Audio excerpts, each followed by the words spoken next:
Salut mes amis, j'espère que vous allez bien. Alors effectivement, ça faisait un petit moment qu'on ne s'était pas vu. Attendez, je positionne la caméra de manière à ce que la lumière soit sympathique. Même si Rabbi Meir va nous aider, puisque Meir c'est... Meir est Olam. Non, ça va pas du tout. Oula. Oulala. Alors, j'espère que vous allez bien. Merci pour tous vos commentaires, toutes vos inquiétudes, où t'es passé, où tu étais, est-ce que tout va bien. C'est vrai que j'ai enchaîné plus de 3 mois et demi. Tous les jours, il y avait des cours et que putain, il n'y avait plus rien du tout. Donc, je sais que c'était une disparition. Mais bon, on va dire qu'il y avait Pessar. Au Hachem, c'était très agité, grâce à Dieu, Toda la Elle. Et bon, et puis je fais en fonction de la demande. Donc voilà, moi mon plus grand kiff, c'est justement, comme vous le savez très bien, c'est de donner des cours de Torah. Donc quand on me demande de venir, je cours. Alors aujourd'hui, j'ai été invitée à parler par Rabbi Meir Baal HaNes lui-même. Juste faites-moi un signe s'il vous plaît pour me dire que vous m'entendez bien, que le son est bon, que vous m'entendez bien s'il vous plaît. Faites un pouce, un cœur, comme ça je suis sûre que vous captez bien. Et c'est Rabbi Meir Baal HaNes qui m'a demandé de parler pour celui-là, puisque c'est ce soir et que évidemment on ne peut pas passer les lois de Rabbi Meir sans parler de Rabbi Meir. Voilà. Juste faites-moi un signe que vous entendez bien, s'il vous plaît.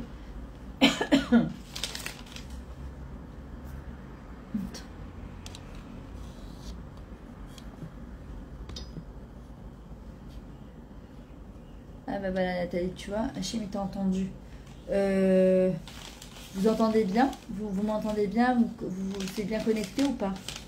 Ok, alors déjà il faut savoir une chose, c'est que Rabbi Meir, jusqu'à aujourd'hui, on évoque Rabbi Meir Baal HaNes quand on a quelque chose, alors évidemment qu'on ne s'adresse pas à Rabbi Meir lui-même, on s'adresse à Kadosh Baruch Hu, à travers l'intermédiaire de Rabbi Meir Baal HaNes, en demandant que Eléa de Meir Aleni, on ne dit même pas Rabbi Meir, parce qu'il y en a qui disent qu'il ne s'appelait pas vraiment Meir, il y avait un doute, il s'appelle Nehorai, mais qu'on évoque Eléa, le dieu de Meir Baal HaNes, qui est maître des miracles. Alors d'abord, nous savons très très bien que... T'es gentille Nathalie. Ouais, j'attendais impatiemment de revenir, mais voilà, les choses ne se sont pas faites, mais voilà, au Hachem, on est là ce soir. Et en espérant reprendre vraiment le rythme des cours, parce que moi aussi ça me manque terriblement. Et c'est ma vie, c'est ma vitalité, j'adore, et voilà. Mais bon, il y a des fois il faut faire des petites pauses. Et on sait que quelle est la nature d'un miracle. Quand Akadosh Baruch Hu fait un miracle, c'est parce qu'il va transformer en fait la nature et pour pouvoir faire place à quelque chose de miraculeux. Maintenant, une personne lorsqu'elle veut être Zocha, méritant d'un miracle, il faut qu'elle-même, parfois, il faut qu'elle-même, elle puisse transformer sa nature. Il faut qu'elle-même, elle puisse dépasser sa nature pour laisser place au miracle. Akadosh Baruch Hu, parfois, quand il voit que lorsqu'une personne, elle est capable, en fait, de prendre sur elle, de se taire, de ne pas parler, ou de ne pas se mettre en colère, ou elle a une tava, elle a une envie de quelque chose, et qu'elle va justement se dépasser, pour Akadosh Baruch Hu, pour la tzlacha des chayalim, des soldats, etc. Alors Akadosh Baruch Hu, à ce moment-là, qu'est-ce qu'il fait? Il va faire en sorte que lui aussi va faire place au miracle. Maintenant, dans la Gemara, il y a marqué quelle a été la force de Rabbi Meir Baal HaNes, que sa bouche, la bouche de Rabbi Meir, il n'y a pas marqué qu'il étudie la Kabbalah ou le Zohar Kadosh, évidemment c'était un gadol, c'était un géant en Torah, mais ce que la Gemara mentionne, et c'est l'anekuda, c'est le point principal, qui représente Rabbi Meir, c'est que la bouche de Rabbi Meir, elle était au même niveau, si on peut dire, que Akadosh Baruch Hu, celui qui a créé le monde. D'accord, Hachem, quand il a créé le monde, il a créé avec la parole, il a détruit avec la parole. Mishama Vaya Olam, il y a marqué dans la Gemara que la bouche de Rabbi Meir, elle était devenue tellement kedosha, elle était tellement pure, tellement sainte, que sa bouche, elle est arrivée, si on peut dire, au même niveau que Akadosh Baruch Hu quand il a créé le monde. Évidemment, c'est le travail d'une vie entière. Faire attention à ce qu'on rentre dans sa bouche, ce qu'on sort de sa bouche. Pas au niveau seulement du Lachon Hara, aussi au niveau de la cache-route, au niveau de dire des mots gentils, de faire des compliments, d'encourager les gens, surtout chez la femme. La femme, elle a reçu 9 mesures de parole. Avec cette parole, on peut faire des choses exceptionnelles, extraordinaires. On peut, chas v'shalom, aussi faire des catastrophes. Donc nous devons de faire hyper attention.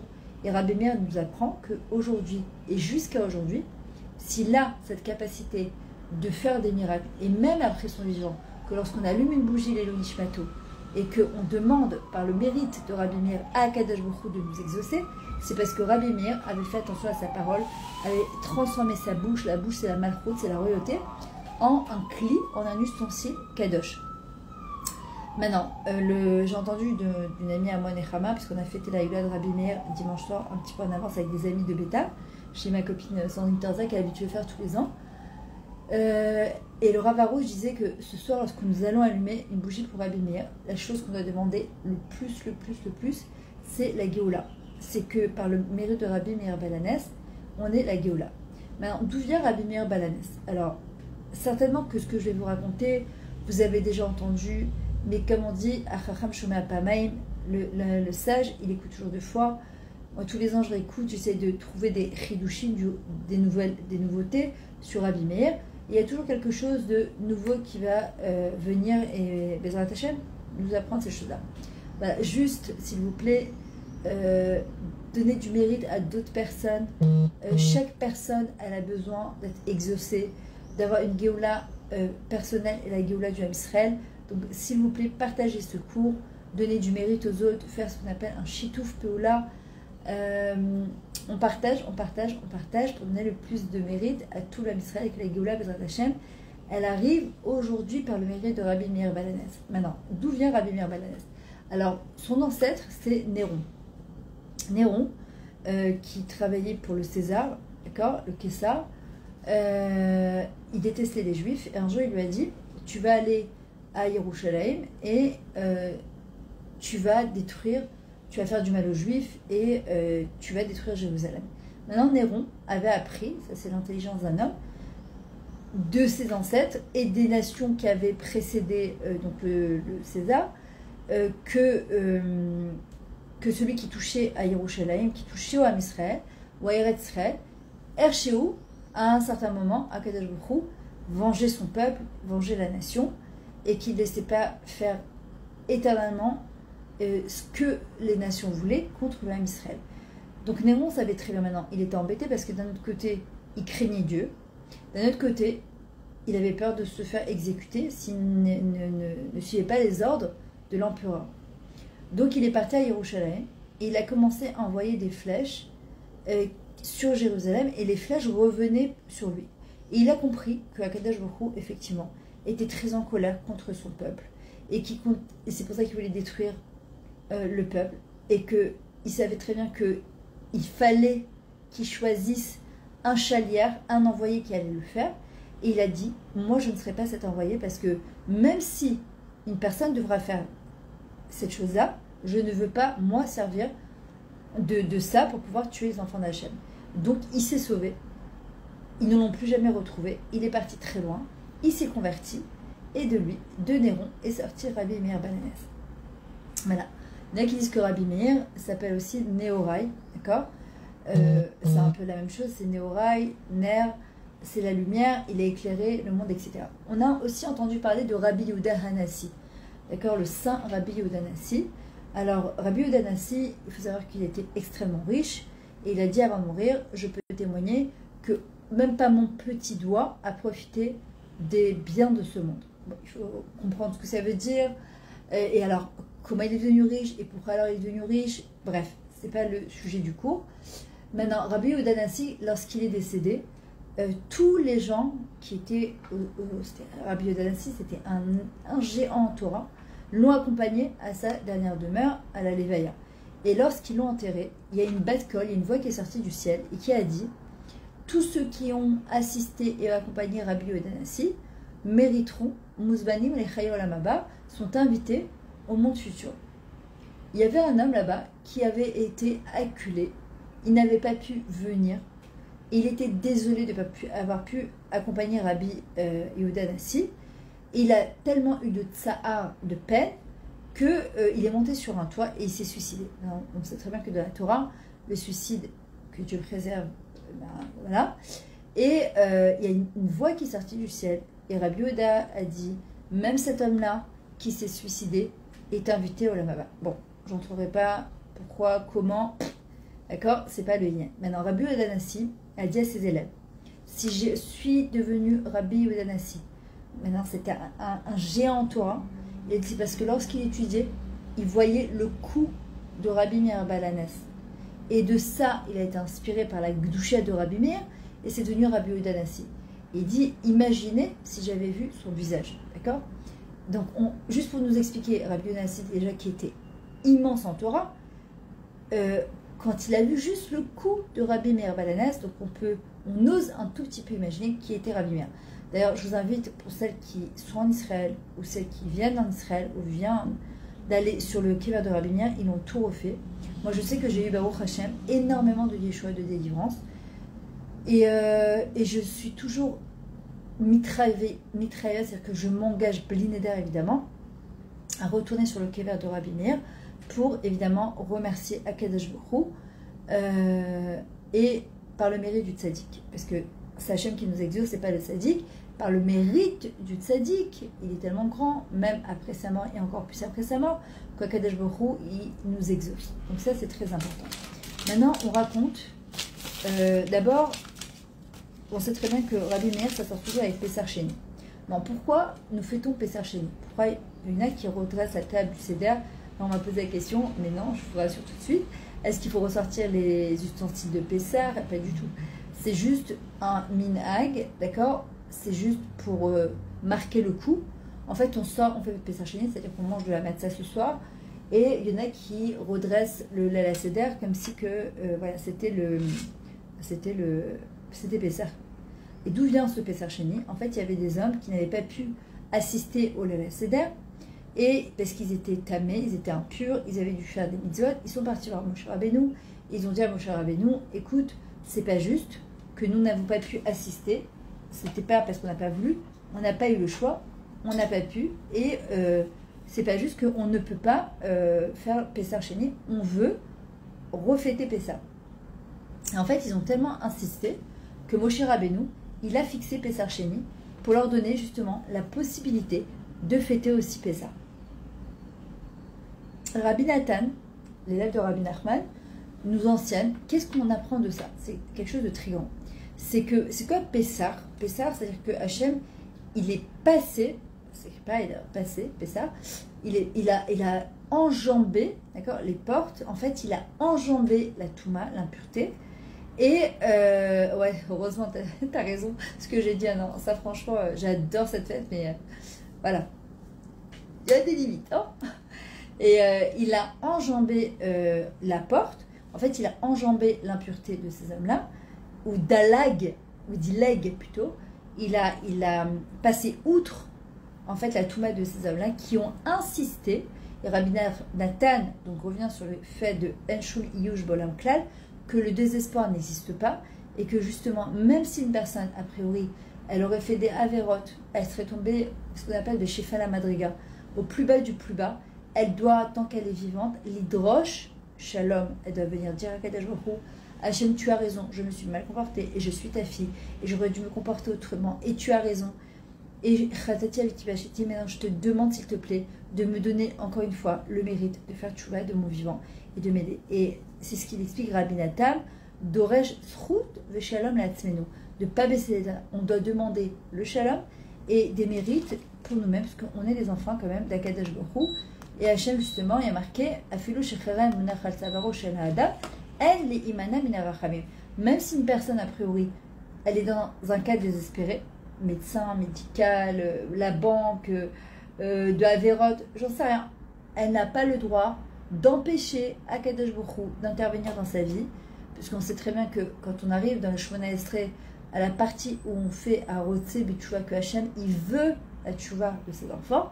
Alors à ce moment-là, Akadosh Baruch Hu Chata Chatira Mitacha Kisei Kavodecha, en dessous le Kisei Hakavod, le trône céleste d'Akadosh Baruch Hu, il récupère les gens qui veulent faire teshuva sincèrement, même si au début c'est pas sincère, comme Melech Menaché, il les récupère et il va à contre-courant des anges accusateurs forcément qu'on aurait créés à cause de nos Averot.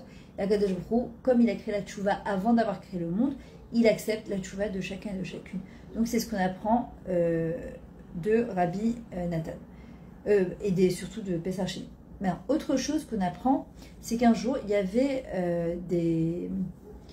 avait un groupe de jeunes qui venaient toujours étudier en bas de la maison de Rabbi Meir et qui l'embêtaient. Il l'embêtait en permanence, il l'embêtait.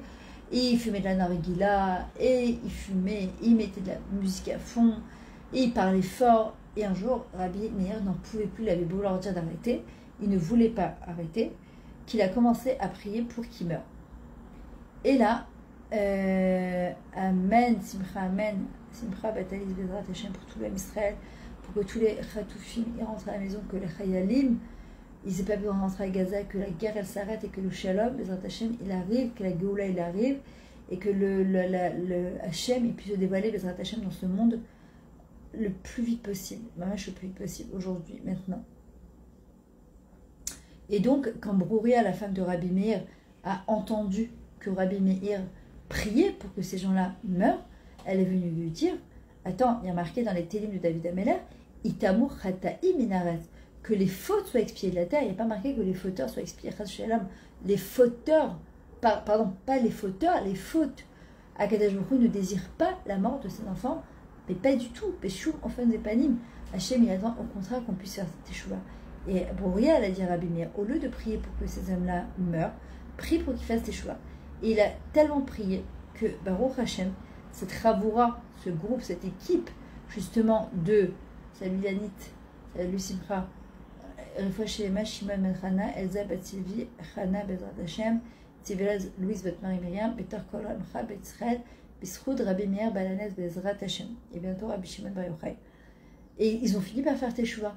La force de la Tfila, elle permet aux gens de faire Teshuvah. C'est la force de la Tfila, c'est le corps de la Tfila, elle permet justement aux gens de faire Teshuvah.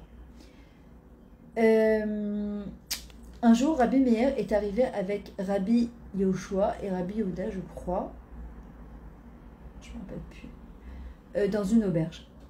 Et il y avait un homme dans cette auberge qui recevait des gens gratuitement, il leur prenait leurs biens et il avait la réputation de ne jamais rendre les biens. Maintenant, Rabbi Meir avait cette force-là de voir dans le nom de la personne, justement, quelle était la racine de sa neshama, quel était cet homme-là, est-ce que c'était quelqu'un de bien ou pas. Bon, c'est Rabbi Meir. Hein. Et à ce moment-là, quand il est arrivé, l'homme lui a dit, je m'appelle Kidor. Maintenant, il y a un passage qui dit, Kidor tapurim banim, lo emunam emunim bam, un truc comme ça. En fait, que lui s'appelait Kidor, mais en fait, c'est qui dort, d'accord?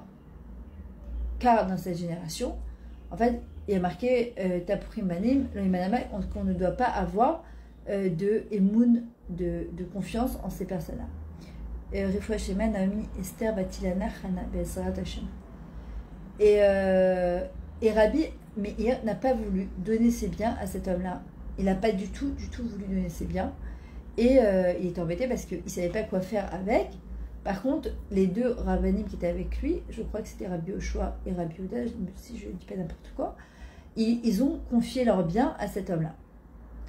Et ça va au niveau de la collection parce que de temps en temps, mon Facebook, il me marque que la collection est très très lente. Donc dites-moi juste si ça va. Et à ce moment-là, comme on était veille de Shabbat, Rabbi Meir est parti dans le jardin, il a creusé, il a caché tous ses biens. Arrivé la fin de Shabbat, Rabbi Yehoshua et Rabbi Yehuda vont voir qui dort et lui disent rends-nous nos biens.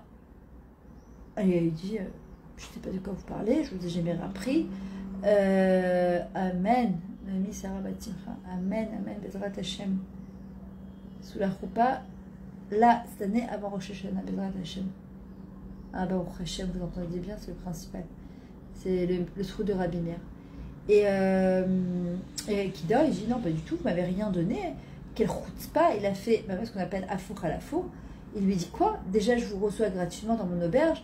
En plus, vous m'accusez de vous prendre vos biens, c'est une honte. Il ne savait pas quoi faire.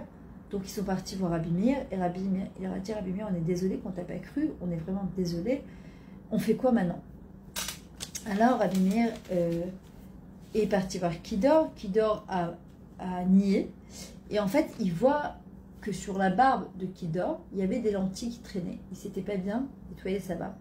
Donc il a dit à ses élèves, j'ai une idée, allez voir la femme de Kidor et dites-lui que Kidor a demandé de rendre les biens. Et la preuve que c'est Kidor qui demande, il a mangé des lentilles à midi que sa femme a préparées et il lui en reste sur la barbe. Donc ils sont partis voir la femme de Kidor. Elle ne savait pas quoi faire puisque elle avait une preuve que oui, c'est son mari qui l'avait envoyé. Et donc, elle a rendu tous les biens. Et ils sont repartis avec. Lorsque Kidor a entendu ce que sa femme avait fait, il s'est énervé, il a dit jamais, jamais j'ai accepté un truc pareil, etc. Il a tapé, il l'a tellement tapé qu'elle en est morte. Ça, c'était la grandeur de Rabbi Meir Baal HaNes. Rabbi Meir, il avait une sagesse incroyable. On raconte que Rabbi Meir, un jour, il a été invité chez... il n'a pas été invité. Il a logé chez un pundak, dans une auberge. Et cet homme-là, c'était un rachat gamour. Mamash, c'était un rachat. Qu'est-ce qu'il faisait? Au milieu de la nuit, il levait les gens, il les sortait dans la forêt en disant vite, vite, sortez. Les gens ils disaient attends, on n'a pas récupéré nos affaires, 2 minutes. Vite, vite, vite. Et il appelait ce qu'on appelle des shodédim,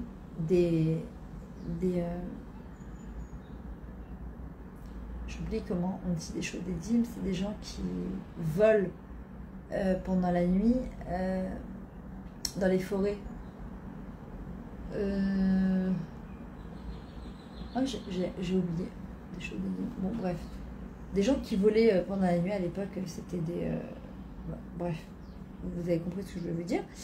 Et il s'était mis d'accord avec ces shodédim qu'en fait, il récupérait tous les biens de ces hommes-là et à la fin, il se les partageait. Et ces gens-là, les pauvres, se retrouvaient complètement démunis au milieu de la forêt. Et un jour, il a fait ça, sauf que Rabbi Meir Baal HaNes dormait là-bas.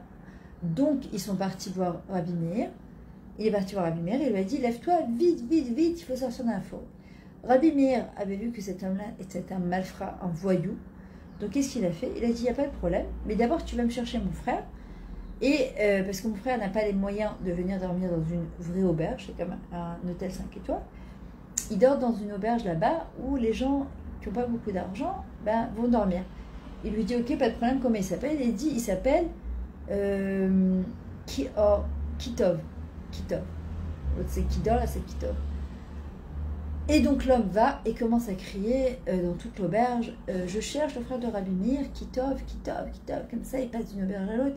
Il ne comprend pas où il est le frère de Rabbi Meir, et il ne comprend pas jusqu'au matin. Il revient et lui dit je ne comprends pas, il est où ton frère là, Kitov? Et il lui répond Vayar Elohim Kitov, d'accord, Vayar Vayar. Et la nuit il y a eu l'obscurité, mais Hachem il a vu que c'était bien. Il dit j'ai pas de frère qui s'appelle Kitov, arrête avec tes ch'touillottes, arrête avec tes bêtises de renvoyer les gens comme ça et d'aller les voler.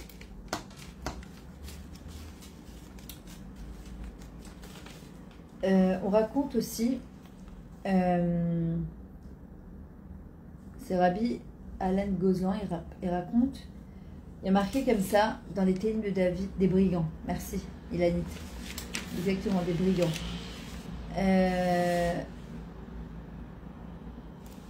Il y a un passouk dans les Télim qui dit Deaga belav ish isachena la acherim. Quelqu'un, quand il est inquiet, quand il a un stress, alors il doit le partager, les acherim, aux autres. Choisir 1, 2, 3 amis, et ne pas garder ce stress pour lui et en lui, mais plutôt le partager avec quelqu'un d'autre. Rabbi Yaakov Abersera, il raconte, il dit c'est quoi Rabbi Meir? Il a appelé acherim. Pourquoi acherim? Son maître s'appelait Elisha ben Abouya, le fameux Elisha ben Abouya, qui a été appelé acher. Quand on parle de acherim, Isachena l'acherim, en fait c'est d'aller raconter à Kadosh Baruch Hu, à travers Rabbi Meir Baal HaNes, ses problèmes, et évidemment de dire que Bli Neder, on allait Bezrat Hashem venir à nouveau pour remercier. Et un jour, donc Rabbi Meir avait été invité chez des gens, et ces gens-là devaient marier leur fille dans la même semaine. Donc ils avaient acheté, à l'époque, il n'y avait pas de LED, il n'y avait pas de lampe, il n'y avait pas de lumière, on s'éclairait à la lumière des bougies. Et à ce moment-là, ils avaient acheté une tonne de bougies. Et le matin, ils se lèvent. Il y avait un groupe de gens, ce qu'on appelle Aïn Sarah, avec un œil étroit, petitesse d'esprit comme ça, jaloux, qui ont volé toutes les bougies et toute l'huile que ces gens-là avaient acheté pour le mariage de leur fille, où ils devaient éclairer évidemment pour pouvoir. Ils n'ont pas supporté, ils étaient jaloux et ils ont tout enlevé. Quand le couple s'est levé le matin, ils ont vu qu'on leur avait pris tout. Ils ont commencé à vite courir au show, ils ne se sont pas démontés pour acheter. Sauf que s'ils avaient fait ces gens-là, ils avaient tout acheté. C'était des gens très aisés. On va comprendre parfois des gens aussi aisés, aussi riches, et qui font quand même des coûts aussi bas. Et c'est pour ça qu'on dit l'argent c'est pas tout. En fait, c'est qu'est-ce qu'on en fait. Et c'est quoi la perception qu'on a de l'argent justement, que ce n'est qu'un moyen et ce n'est pas une fin en soi. Et le couple désespéré s'est mis à pleurer. Mais on marie notre fille dans quelques jours, mais comment on va faire?